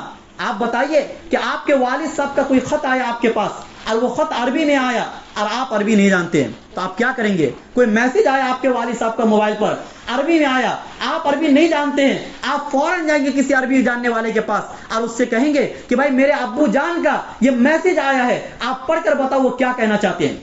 ایسا تو نہیں کہ آپ اس کی تلاوت کر کے پھر موبائل بند کر کے آپ سو جائیں گے، یہ تو نہیں کریں گے. یہ ابو کے ساتھ کتنی بڑی ناانصافی ہوگی. آپ کے ابو منتظر ہوں گے کہ میں نے اپنے بیٹے کو ایک میسج بھیجا تھا عربی کے اندر، میرے بیٹے نے ابھی تک جواب نہیں دیا، وہ ہو کیا گیا اس کے ساتھ. یہی حال ہم اللہ تعالیٰ کے ساتھ کر رہے ہیں کہ اللہ تعالیٰ یہ فرما رہے ہیں کہ میں نے تمہیں ایک کتاب بھیجا تھا، ایک میسج بھیجا تھا، ایک خط، ایک پیغام بھیجا تھا، حضرت محمد صلی اللہ علیہ وسلم کو دے کر میں بھیجا تھا، تم کہاں چلے گئے؟ ابھی تک تمہارا کوئی جواب نہیں آیا. یہ اللہ سوال کر رہا ہے کہ ابھی تک تو تمہارا کوئی جواب نہیں آیا، یہ جواب کب آئے گا؟ ہمیں اور آپ کو قرآن کریم کو سمجھنا پڑے گا. افلا یتدبرون القرآن ام علی قلوب اقفالها، کیا یہ لوگ قرآن کریم میں غور و فکر نہیں کرتے ہیں یا ان کے دلوں پر تالا لگا ہوا ہے؟ پتہ چلا جو انسان قرآن کریم میں غور و فکر نہیں کرتا ہے ان کے دلوں پر صحیح معنوں میں تالا ہوتا ہے. اس لیے ہمیں اور آپ کو اس تالے کو ہٹانے کی ضرورت ہے. یہ چوتھا حق تھا قرآن کریم کا، تدبر قرآن. پانچواں حق قرآن کریم کا ہے اطاعت قرآن، قرآن کریم کی اطاعت کرنا. قرآن کریم کی ہر آیتوں میں جو بات لکھی ہوئی ہے ان باتوں کو ماننا. اللہ تعالی نے قرآن کریم میں فرمایا یا ایھا الذین آمنوا لا یسخر قوم من قوم، اے ایمان والو ایک دوسرے کا تم مذاق نہ اڑاؤ. یہ قرآن کریم کی آیت ہے. ولا تنابزوا بالالقاب، کسی کو برے نام سے برے لقب سے مت پکارو. یا ایھا الذین آمنوا اجتنبوا کثیرا من الظن، اے ایمان والو تم بدگمانی سے بچو. ولا یغتب بعضکم بعضا، اے ایمان والو تم ایک دوسرے کی غیبت نہ کرو. یا ایھا الناس انا خلقناکم من ذکر و انثی وجعلناکم شعوبا وقبائل، اے لوگو تم اپنے نسب پر حسب پر فخر نہ کرو، یہ تو میں نے اس لیے بنایا تاکہ ایک دوسرے کا تعارف ہو. یہ کب ہوگا؟ یہ اطاعت قرآن جب ہم اور آپ قرآن کریم کو پڑھیں گے سمجھیں گے تو قرآن کریم پر اطاعت کا جذبہ بھی پیدا ہوگا. فرمایا قل ان کان آباؤکم وابناؤکم واخوانکم وازواجکم وعشیرتکم، اے لوگو اگر تمہارے ماں باپ، تمہاری اولاد، تمہاری جائیداد، تمہارے گھر، تمہاری تجارت، یہ تمام چیزیں اللہ اس کے رسول سے اگر زیادہ تمہیں محبوب ہو گئے تو فتربصوا حتی یاتی اللہ بامری، اللہ کے عذاب کا تم انتظار کرو. یہ کب ہوگا؟ جب ہم قرآن کریم کی اطاعت کریں گے، جب ہم قرآن کریم کو سمجھیں گے، جب ہم قرآن کریم کو سمجھ کر پڑھیں گے تو پھر اللہ تعالیٰ ہمارے دلوں کے دروازوں کو کھولے گا، ہمارے ایمان کو مضبوط کرے گا. پھر ہم حالات کو دنیا والوں کے بتائے ہوئے طریقے سے نہیں سمجھیں گے بلکہ حالات کو قرآن کے بتائے ہوئے طریقے سے سمجھیں گے. اور یہی اصل تھا. یہ قرآن تو رہنمائی کے لیے آیا تھا. قرآن رہنمائی، قرآن کو ثواب کی کتاب صرف ہم نے بنا دیا ہے. قرآن کریم کو ثواب کی کتاب ہم نے بنا دیا ہے کہ ہم کو جب ثواب حاصل کرنا ہوتا ہے تو ہم قرآن کریم کو پڑھ دیتے ہیں اور پھر بند کر کے رکھ دیتے ہیں. کسی کا انتقال ہو گیا، آپ نے بلا لیا 10 آدمی کو، قرآن کریم پڑھوا دیے، آپ نے پھر قرآن کریم کو بند کروا دیے. اسی طریقے سے آپ نے گھر بنایا، آپ نے تھوڑا سا قرآن کریم برکت کے لیے پڑھ لیے اور اس کے بعد قرآن کریم کو بند کر کے رکھ دیے. یہ بھی صحیح ہے، مطلب یہ غلط نہیں ہے، اس سے تو ثواب آپ کو ملے گا. قرآن کریم کی تلاوت سے صرف آپ کو ثواب ملے گا، آپ کی زندگی میں برکت تو آئے گی، لیکن قرآن کریم سے جو رہنمائی آپ کو ملنی چاہیے، جو ہدایت آپ کو ملنی چاہیے، وہ قرآن کریم کو سمجھے بغیر نہیں مل سکتی ہے. اس لیے ہم اور آپ اس مجلس میں بیٹھ کر یہ عہد کریں کہ ہم قرآن کریم کو سمجھنے کی کوشش کریں گے، اور جیسے بھی ہو، چاہے ایک آیت ہو چاہے 2 آیت ہو، آپ سمجھنے کی تو کوشش کیجئے. آپ دیکھیے تو آپ کا اللہ آپ سے کیا کہہ رہا ہے. آپ صبح اٹھ کر سب سے پہلے اللہ تعالیٰ سے بات کیجئے. آپ قرآن کریم کی ایک آیت اگر سمجھ کر پڑھیں گے، آپ کے دل کو جو سکون اور تسلی ملے گی وہ کائنات کی کسی بھی چیز سے آپ کو وہ سکون اور تسلی نہیں ملے گی. قرآن کریم کی آیتوں کو پڑھنے کا وہ مزہ ہے کہ اللہ تعالیٰ نے یہ مزہ تو جنت میں بھی نہیں رکھی ہے، کیونکہ قرآن تو اللہ تعالیٰ کا کلام ہے. اللہ کے کلام کو پڑھنے کا جو مزہ اور جو اللہ تعالیٰ نے اثر دلوں پر رکھا ہے قرآن کریم کے پڑھنے کے بعد، وہ دنیا کی کسی کتاب سے حاصل نہیں ہو سکتی. یہی وہ قرآن تھا جو 1400 سال پہلے اترا اور صحابہ کرام کی دلوں کو اور ان کی زندگیوں کو بدل ڈالا. جن صحابہ کرام کی زندگی اس سے پہلے یعنی قرآن کریم کے آنے سے پہلے تاریکیوں میں تھی، وہ بھٹکے ہوئے انسان تھے، وہ گمراہ لوگ تھے، اور دنیا کے سب سے ذلیل ترین قوم سمجھی جاتی تھی مکہ کے لوگ اور مدینہ کے لوگ. لیکن جب یہ قرآن کریم آیا تو قرآن کریم کے آنے کے بعد وہ دنیا کے سب سے معزز ترین انسان بن گئے.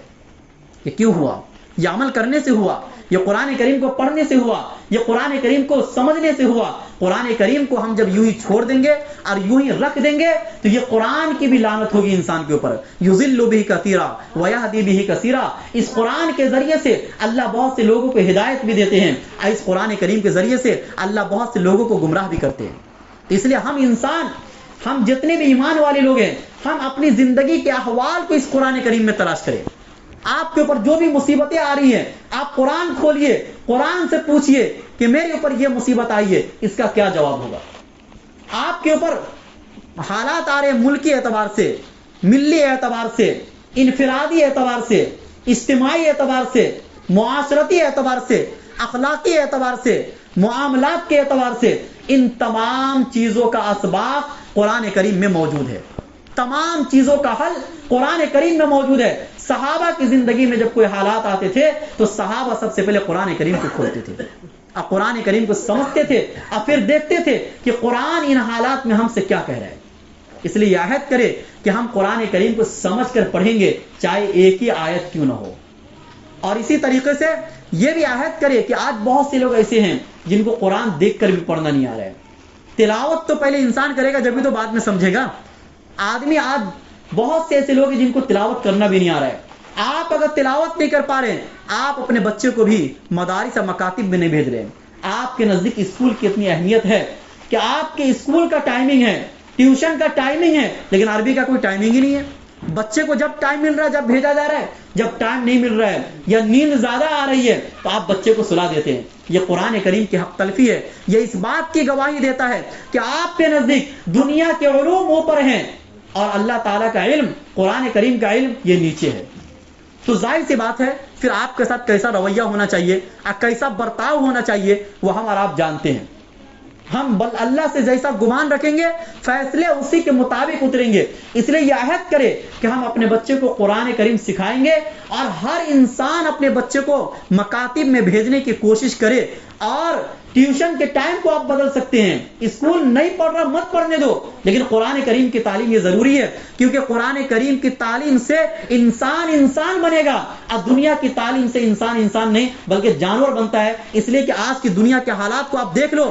دنیا میں جتنے پڑھے لکھے لوگ ہیں, جتنے ڈاکٹر ہیں, جتنے انجینئر ہیں, جتنے وکیل ہیں, جتنے جج ہیں, دنیا میں گمراہی اتنی پھیلی ہے, دنیا میں درندگی اتنی پھیلی ہے, دنیا میں ظلم اتنا پھیلا ہے. اس لیے کہ ان لوگوں کو تعلیم دی گئی ہے پیسہ کمانے کے لیے کہ آپ کو 100 روپے سے 200 کیسے کرنا ہے, 200 سے 400 کیسے کرنا ہے. لیکن مدارس اور مکاتب کے اندر یہ نہیں سکھایا جاتا ہے, بلکہ یہ سکھایا جاتا ہے کہ آپ کے 100 روپے میں سے 50 روپے کسی اور کا حق ہے, اب 50 روپے آپ کا ہے. یہ کیسے ہوگا؟ یہ مدارس کی طرح آپ اگر اپنے بچے کو تعلیم نہیں دیں گے, یہ بچہ پہلے آپ کا باغی بنے گا, خدا کا باغی بعد میں بنے گا, دوسرے انسانوں کا باغی بعد میں بنے گا. آپ دیکھ لیجئے دنیا میں جتنے بھی تعلیم یافتہ لوگ ہیں وہ تمام لوگ ایسے ہیں کہ جو اپنے ماں باپ کے حقوق کو ادا نہیں کرتے ہیں, وہ اپنے بہنوں کے حقوق کو ادا نہیں کرتے ہیں. لیکن اعتراضات ان کے قرآن کے اوپر, اعتراضات ان کے اسلام کے اوپر, یہ اعتراض والا ذہن کہاں سے پیدا ہوا؟ یہ اسکول کی تعلیم سے ہوا.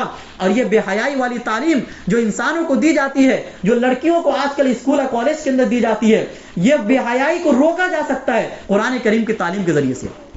لیکن آپ کا بچہ 8 گھنٹہ 10 گھنٹہ اسکول میں رہتا ہے, اور آدھے گھنٹے کے لیے آپ مدرسے میں بچے کو بھیجتے ہیں, مکتب میں بچے کو بھیجتے ہیں, اور آپ یہ سوچتے کہ اس کی تربیت ہو جائے. بچہ گالی سیکھا اسکول کے اندر, بچہ مار پیٹ کرنا سیکھا اسکول کے اندر, اور 8 گھنٹے تک اسی کام میں وہ لگا رہا, اور آپ یہ چاہتے کہ 1 گھنٹے کے اندر اس کے گالم گلوچ کو ختم کر دیا جائے اور اس کی اچھی تربیت ہو جائے. یہ ہو سکتا ہے؟ پوری زندگی کھپانی پڑتی ہے تربیت کے لیے, پورا وقت دینا پڑتا ہے تربیت کے لیے, تب جا کے انسان ایک تربیت یافتہ انسان نکلتا ہے. اس لیے اگر آپ یہ چاہتے ہیں کہ آپ کا بچہ آپ کا ہی رہے, کسی دوسرے کا نہ ہو, تو آپ اپنے بچے کو پہلے قرآن کریم کی تعلیم دے. قرآن کریم کی تعلیم کے بغیر دنیا کی تعلیم سے بھی کوئی فائدہ ہونے والا نہیں ہے. وہ سکون برباد ہو جائے گا. انسان آج بہت پیسہ کما لیا, لیکن پیسہ کمانے کے بعد جو سکون اس کو ملنا چاہیے وہ سکون نہیں مل پا رہا ہے. اسی لیے کہ سکون ملنے کی جو چیز تھی وہ قرآن کریم کی تعلیم تھی. الا بذکر اللہ تطمئن القلوب, یاد رکھو اللہ کے ذکر سے دلوں کو اطمینان ملتا ہے. اس لیے ہم یہ عہد کریں کہ ہم بھی قرآن کریم کو سیکھیں, اور قرآن کریم ہم اپنے بچوں کو بھی سکھائیں. آپ اسکول کی تعلیم کے لیے کتنے بھی پیسے دینے کے لیے راضی ہو جاتے ہیں, اچھی تعلیم کے لیے اچھے اسکول کا انتخاب کرتے ہیں, لیکن قرآن کریم کی تعلیم فری فوکٹ میں ہو جائے تو یہ اچھا ہے. یہ ایسا ہی آج کے لوگوں کا یہ ذہن بن گیا ہے. وہ 100 روپیہ 50 روپیہ بھی دینا گوارا نہیں کرتے. ان کو ایسا لگتا ہے کہ جو 100 روپیہ جا رہا ہے یہ بہت قیمتی پیسہ جو میں نے بہت محنت سے کمایا تھا, یہ پیسہ ہمارے جیب سے جا رہا ہے. یہ سوچ ہے انسان کی. قرآن کی تعلیم کے لیے 1 روپیہ بھی خرچ کرنے کو راضی نہیں ہے, لیکن اسکول اور ٹیوشن کی تعلیم کے لیے ہم لاکھوں روپیہ خرچ کر دیتے ہیں اور ہمیں اس کی کوئی پرواہ نہیں ہوتی ہے. اب بچہ پھر نکل کے کیا آتا ہے, پڑھ کے کیا آتا ہے؟ کچھ نہیں. جہاں سے نکلا تھا وہیں کا وہیں رہتا ہے. 100 میں سے 2 بچے ایسے ہوتے ہیں جو کامیاب ہوتے ہیں, اور وہ اسکول اور مدرسے, اسکول کی اور کالج کی جو تعلیم ہوتی ہے اس میں بچہ صرف اپنی زندگی تک رہ سکتا ہے. بس دوسرے کی رہنمائی نہیں کر سکتا ہے. آپ کسی ڈاکٹر کو دیکھیں کسی کی رہنمائی کرتے ہوئے, آپ کسی انجینئر کو دیکھیں کسی کی رہنمائی کرتے ہوئے, آپ کسی جج اور وکیل کو دیکھیں کسی کی رہنمائی کرتے ہوئے. رہنمائی ان میں سے کوئی بھی آپ کی نہیں کرے گا, سب آپ کو کھائے گا. لیکن مدرسے کی تعلیم میں بچے کو اس قابل بنایا جاتا ہے کہ یہ بچہ لاکھوں اور ہزاروں کے مجمع میں بیٹھ کر بیان کرے گا اور ہزاروں لوگوں کی زندگی کو سدھار دے گا. یہ مدارس کی تعلیم سے پیدا ہوتا ہے, یہ اسکول کی تعلیم سے یا کالج کی تعلیم سے یہ پیدا نہیں ہوتا ہے. ان میں ذرہ برابر بھی یہ صلاحیت نہیں ہوتی ہے کہ وہ اپنی زندگی کو کیسے گزارے. زندگی گزارنے کا طور طریقہ نہیں سکھایا جاتا ہے. اسکول کی تعلیم میں آپ کسی بھی کتاب کو آپ کھول لیجئے, اس میں یہ سبجیکٹ نہیں آتا ہے کہ خدا کون ہے, اس میں یہ سبجیکٹ نہیں آتا ہے کہ ماں باپ کون ہے اور ماں باپ کے خدمت کے اوپر کیا اجر ملتا ہے. یہ چیز اس میں آپ کو نہیں ملے گی. جب اس کو یہ تعلیم ہی نہیں دی گئی خدا کون ہے, ماں باپ کون ہے, تو خدا کا باغی اور ماں باپ کا اگر باغی بن جائے تو اس میں تعجب کرنے والی کون سی بات ہے. اس لیے ہمیں اور آپ کو چاہیے کہ ہم اپنے بچے کو قرآن کریم کی تعلیم سے آراستہ کریں, ان کو مزین کریں, اگر ہم اپنے بچے کو کامیاب دیکھنا چاہتے ہیں. باتیں بہت ساری ہیں, بیان کرنا اصل مقصد نہیں ہوتا ہے, اصل تو تعلیم ہے اور اصل جو بیان کیا جا رہا ہے اس سے سبق لینا ہے. وَذَكِّرْ فَإِنَّ الذِّكْرَ تَنفَعُ الْمُؤْمِنِينَ. آپ نصیحت کرتے رہیے, نصیحت کرنا ایمان والے کو نفع دیتا ہے. جن کے دلوں میں ایمان ہوگا ان کو بیان کرنا نفع دے گا, ان کے دلوں کی اصلاح ہوگی. لیکن جن کے دلوں میں ایمان نہیں ہوگا ان کے لیے 2 گھنٹہ کا بیان اور 5 گھنٹے کا بیان برابر ہے. اس لیے جو بات آج بتائی گئی ہے یہ عہد کر کے اٹھے آج کی رات میں. یہ مبارک رات ہے اور رمضان کا مہینہ چل رہا ہے. اس مہینے میں ہم یہ عہد کریں کہ اللہ آج سے ہم قرآن کریم سمجھنے کی کوشش کریں گے اور ہم اپنے بچے کو بھی قرآن کریم کی تعلیم پر پہلے دھیان دیں گے اور دوسرے علوم پر بعد میں دھیان دیں گے. اگر بچے کی ٹیوشن کا وقت اور عربی کا وقت ایک ہے تو آپ عربی کے وقت کو ترجیح دیں اور ٹیوشن کے وقت کو بدلے. نہیں پڑے گا کوئی بات نہیں, جاہل رہے اسکول کی تعلیم سے. اسکول کی تعلیم پڑھ کر بھی کون سا ترقی کر لی آج کے زمانے میں مسلمان, گرتے ہی جا رہے ہیں. کوئی ترقی نہیں ہے, کوئی تنزلی کی طرف ہم چلے جا رہے ہیں. لیکن آپ کا بچہ جب قرآن کریم کی تعلیم حاصل کرے گا تو اس کے دل میں ایک شوق پیدا ہوگا, ایک جذبہ پیدا ہوگا. آپ کا بچہ پھر راتوں رات موبائل نہیں چلائے گا, شراب نہیں پیے گا, چوری نہیں کرے گا. ان تمام چیزوں کی تعلیم آپ کو مدرسے میں دی جاتی ہے. اس لیے آپ اپنے بچوں کے اسکول کے وقت کو بدلے, ٹیوشن کے وقت کو بدلے اور قرآن کریم کے وقت کو سب سے آگے رکھے. پہلے اس تعلیم کو فوکس کرے, پہلے اس تعلیم پر دھیان دے, اس کے بعد دوسرے تعلیم پر دھیان دیں گے تو اس دوسری تعلیم میں بھی برکت پیدا ہوگی. وہ بچہ پڑھے گا کم, ٹیوشن پڑھے بغیر. وہ بچہ امتحان میں جو نمبر لائے گا وہ بچہ نہیں لائے گا جو عربی چھوڑ کر, قرآن چھوڑ کر اسکول میں لگا رہا, ٹیوشن میں لگا رہا, لیکن قرآن کی تعلیم کو اس نے دھیان نہیں دیا. اس کی زندگی سے برکت اللہ ختم کر دیتے. بہت پڑھنے پر بھی انسان کو ایسا لگتا کہ میں نے کچھ پڑھا ہی نہیں. اس لیے اللہ تعالی ہم سب کو کہنے سننے سے زیادہ عمل کرنے کی توفیق نصیب فرمائے. وآخر دعوانا الحمدللہ رب العالمین. دعا دیں.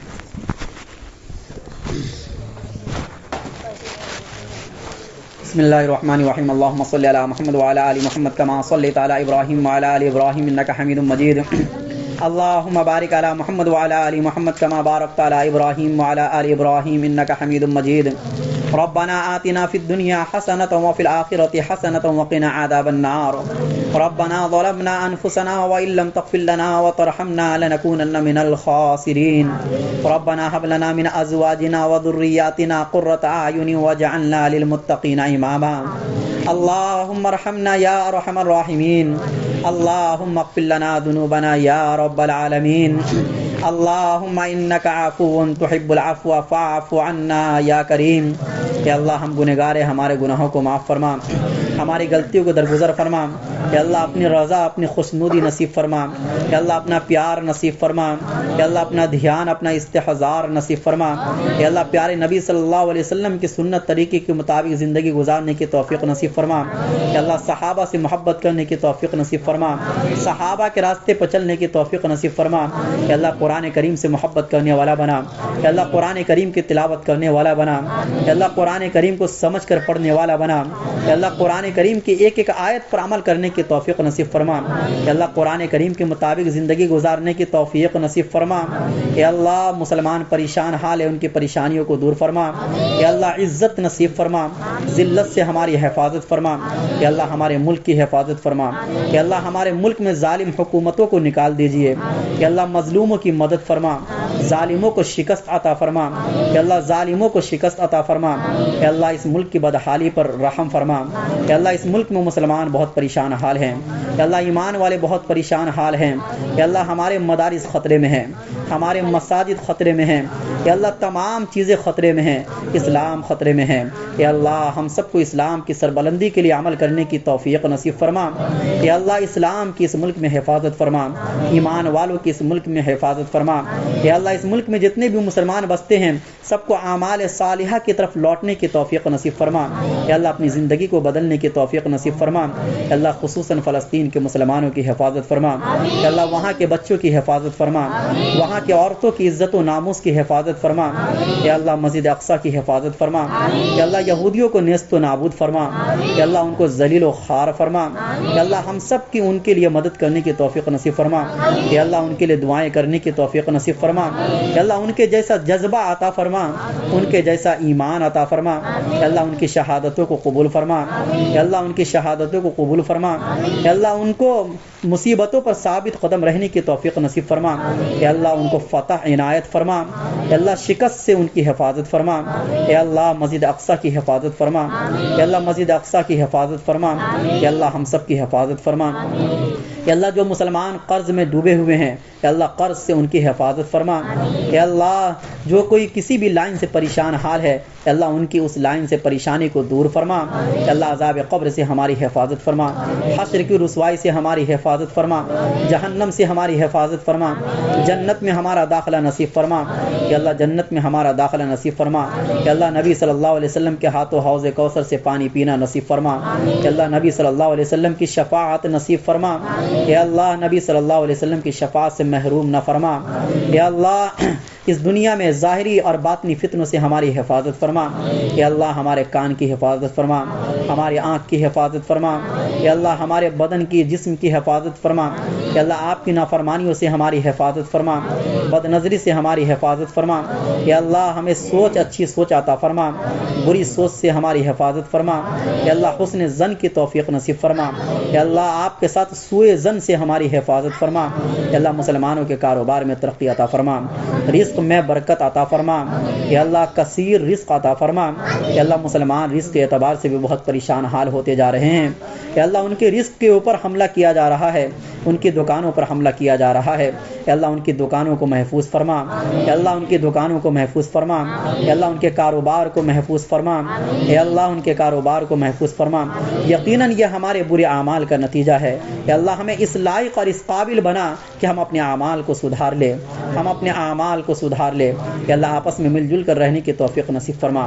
پیار اور محبت کے ساتھ رہنے کی توفیق نصیب فرما، گھر کے جھگڑے کو ختم فرما، اے اللہ آپس کی دوریوں کو قریب قربت میں بدل دے، اے اللہ آپس کی دوریوں کو قربت میں بدل دے، اے اللہ قرآن سے محبت کرنے کی توفیق نصیب فرما، اے اللہ ہم نے جو دعا مانگا وہ بھی عطا فرما، جو مانگنے سے رہ گیا حالانکہ مانگنا چاہیے اللہ وہ بھی عطا فرما، اے اللہ ہم نے پورے رمضان تراویح میں جو قرآن کریم پڑھا اس میں جو کچھ غلطی یا کمی کوتاہی ہوئی اللہ اس کو تو معاف فرما، اے اللہ اس کا ثواب تو سب سے پہلے نبی اکرم صلی اللہ علیہ وسلم کو پہنچا، اللہ کے صحابہ کرام تابعین تبع تابعین اولیاء کرام بزرگان دین کو پہنچا، اے اللہ اس قرآن کریم کے ذریعے سے ہماری زندگی میں برکت عطا فرما، اے اللہ ہماری اس ٹوٹی پھوٹی دعاؤں کو محض اپنے فضل و کرم سے قبول فرما، ربنا تقبل منا انك انت السميع العليم، سبحان ربك رب العزة عما يصفون وسلام على المرسلين والحمد لله رب العالمين۔